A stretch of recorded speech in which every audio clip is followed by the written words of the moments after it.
এটা একটু দেখি। চকলেটটা বের করে দাও 1 কেজি। কোথায় তৈরি করেন আপনারা? আমাদের ফ্যাক্টরিতে হাজারিবাগ। হাজারিবাগ? বাবা, 8-12। আর ওইটা কত দেখলাম, ওই সবুজটা একটু দেখান তো। এই যে উঠানো যাচ্ছে, আপনি মেয়াদ দিয়েছেন 12 তারিখ পর্যন্ত, তাই না? 8 তারিখ উৎপাদন, মেয়াদ দিয়েছেন 12। তাহলে কয়দিন হচ্ছে? 8, 9, 10, 11, 12, 5 দিন। ভালো। এমন কি হতে পারে যে আজকে মেয়াদ শেষ হয়ে গেছে, নতুন স্টিকার লাগিয়ে দিয়েছেন আবার, এমন কিন্তু হতে পারে। এখন স্যার আমাদের প্রতিটা কেকের প্রাইস মানে কোডিং করা আছে। কি ধরনের করে? এটাই স্যার, স্টিকার কোডিং করা আছে আমাদের। এটা অ্যাকচুয়ালি যখন আমরা এইভাবেই দিয়ে আসতেছি স্যার। আপনি এইভাবেই ভুল করে আসতেছেন, এইভাবে দিয়ে আসছেন মানে এইভাবে আপনি ভুল করে আসতেছেন। স্যার আমাদের আউটলেটে ব্যাড রেকর্ড নেই, কোনো কাস্টমার ব্যাড রিভিউ নেই, খাবার নষ্ট নিয়ে কোনো কথা নেই স্যার, বা কোনো পচা খাবার বা এরকম স্যার আমরা কখনো এরকম কি ধরনের রিপোর্ট চাচ্ছেন আপনি? স্যার কোনো ধরনের না স্যার, মানে খারাপ রিভিউ বলতে কোনো কিছু নেই আমাদের প্রোডাক্টে স্যার। বাসের কথা কি পেলাম? হ্যাঁ, স্টিকারিং করা, এটা সুযোগ নেই, এটি করার সুযোগ নেই। এটি হচ্ছে অমিশ্রিত কালি দিয়ে দিতে হবে, এমন ভাবে দিবেন যেন ওঠানো না যায়। মেয়াদ শেষ, নতুন ভাবেই যে আবার মেয়াদ দেওয়ার সুযোগ তৈরি হয়েছে ওইটাতে, আছে কিনা? জি জি, এটা করা যাবে। Okay sir. এতদিন ভুল করেছেন, আর করবেন না।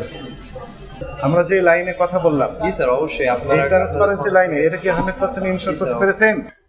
স্যার চেষ্টা আমরা করি সবভাবেই। আমরা অ্যাকচুয়ালি এত কিছু তো জানা ছিল না, কিন্তু আমাদের যেভাবে আমরা চালাচ্ছি আমরা আলহামদুলিল্লাহ মানে কোনো সমস্যা হচ্ছে না।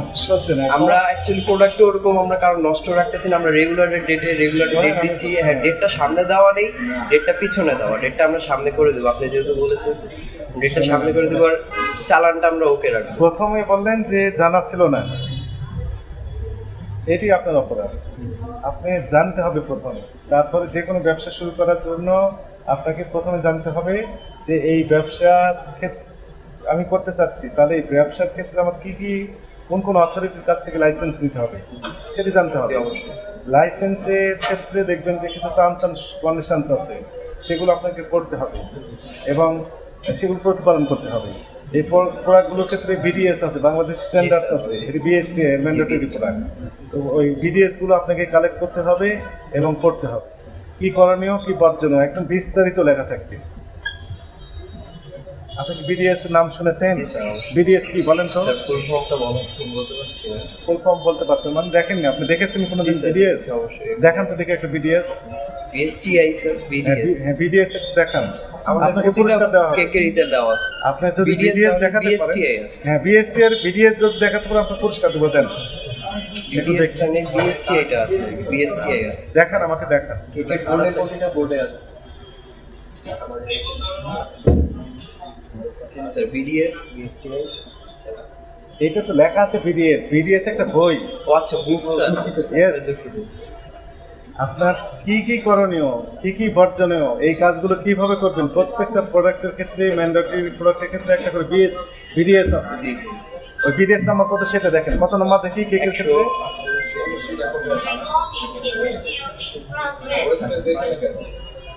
এটা বিডিএস নাম্বার কত লেখা আছে? 1574 নম্বর বিডিএস, মানে বাংলাদেশি স্ট্যান্ডার্ডস 1574 ফিক্সড করা আছে কেকের জন্য। এই কেক তৈরি করার নিয়মাবলী বিস্তারিত লেখা আছে এই 1554 নম্বর বইয়ে, আইনে, বিধিতে। কথা বুঝেছেন? এবার মেসেজ পেয়েছেন? এটা কি পড়েছেন আপনি কোনোদিন? জি স্যার, পড়া হয়নি। পড়া আমাদের পড়া হয়নি? পড়া হয়েছে কিন্তু মানে ওইভাবে বললাম তো, আপনি পড়া হয়েছে দেখান, আপনাকে পুরস্কার দিয়ে যাবো। তাহলে আপনি তো বিডিএস চিনেন না, আপনি বলছেন পড়া হয়েছে। কি লেখা আছে ওখানে পড়েন তো, বলেন তো কি লেখা আছে ওই বইয়ে? রিকল করতে পারছেন না, পড়েন। এটা কালেকশনে নেই আপনার কাছে, এটা পড়তে হবে। জানেন না এই কথা বললে হবে না। তার ভিতরে কি ভেতরে যেটা সে ফ্রিজে তাদের যে আইস, যেটা তারা বরফ বানায়, তো যে বরফটা আসবে সেটা তো আপনি লাচ্ছি বানাবেন, না হলে শরবতে দিবেন। তো এটা তো যেগুলি খাওয়ার উপযোগিতা নাই সেই বরফের সঙ্গে তো এটা আছে। বরফটা জমে গেছে তো স্যার, যার কারণে হচ্ছে আজকে পরিষ্কার করার ডেট ছিল, আউটলেটটা পরিষ্কার করা হয়েছে, শুধু ফ্রিজটা ফ্রিজটা হয় না। যাই হোক, এই জিনিসটা ঠিক না। ওনাকে আমি এখন জিজ্ঞেস আজকে? করি যে আপনি সর্বশেষ ফ্রিজ কবে পরিষ্কার করেছেন? আমরা 15 দিন পর পর পরিষ্কার করি। আমি যা বললাম তাই বলেন দয়া করে। কবে সর্বশেষ করেছেন? কয় তারিখ? আপনার আজকে 15 দিন আগে ডেট ছিল আজকে। ভাই কয় তারিখে করেছেন? 15 দিন আগে এটা করেছেন? আসলে স্যার এক্স্যাক্টলি মনে নেই। মনে নেই। এখন আমাকে রেজিস্টার একটু বই দেখান যে হবে যেই তারিখে আপনি এই ফ্রিজগুলো পরিষ্কার করেছেন। রেজিস্টার মেনটেন করেন? স্যার, আমাদের তো ওরকম তা আপনি বলেন যে 15 দিন পর পর করেন, এটা কিভাবে আমাদের আপনি একটা বুঝেন? ডেট মেইনটেইন করা স্যার। ভাই কথা শুনেন, ডেট সেটা একটু দেখান। নেক্সট ডেটটা কবে বলেন? স্যার আমাদের আগামী বুধবার স্যার।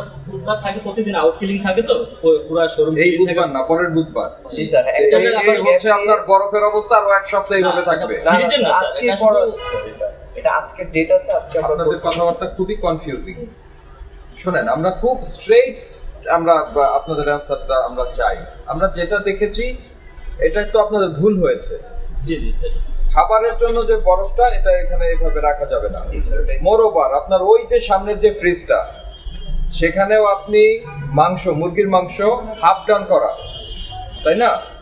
হাফ ডান করা মুরগির মাংস, সেটাও বরফের সঙ্গে রেখে দিয়েছেন। সে বরফ যাবে হলো আপনার লাচ্ছি অথবা শরবতে। ওই জায়গায় স্যার বরফ তো বক্সে রাখা, আর আপনার মুরগিটা হচ্ছে নিচের একটা ইয়ে রাখা, তো ওই জায়গায় তার বক্সে রাখা যায় না স্যার, এই জন্য ওইটা আপনার নাম ওইভাবে কি? রাখা। আপনার নাম? Yes sir.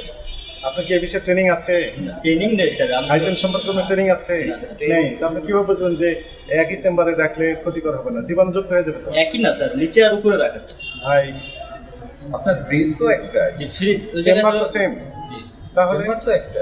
একটা হচ্ছে স্যার আপনার এরকম একটা বক্স থাকে না ফ্রিজে, স্যার তো দেখছে এরকম একটা বক্স থাকে, ওটা নিচের বক্স হয়েছে আপনার চিকেন রাখা, আর উপরে আপনার যে একটা তাক থাকে, ওই তাকে হচ্ছে বক্সের ভিতরে আপনার আইস এবং রাখা। বায়ু চলাচল করতে পারবে এই সেল থেকে এই সেল, আপনি রাখতে পারবেন না সেম চেম্বারে রাখতে আমি পারবেন। বলছি স্যার নেক্সট টাইম আমি বক্সে রাখবো ইনশাআল্লাহ। কোনটা রাখবেন? চিকেন গুলো স্যার। ডেফিনেটলি চিকেন এমন ভাবে রাখতে হবে যেটার সংস্পর্শে বরফ না যায়।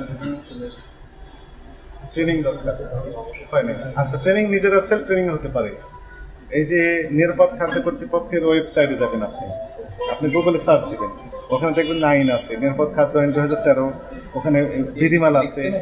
আপনার এই খাবারগুলো তৈরি করার ক্ষেত্রে আপনার কি কি পালনের বিষয়গুলো আছে একদম বিস্তারিত লেখা আছে।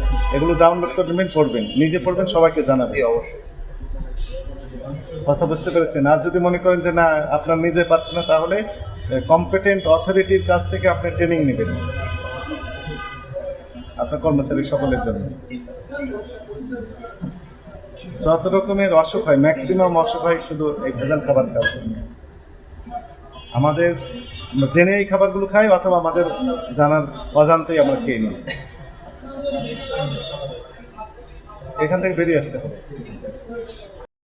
আপনার প্রতিদিনের সঠিক এবং নির্ভরযোগ্য সংবাদ সঙ্গী নতুন প্রহরের সাথে থাকার জন্য ধন্যবাদ।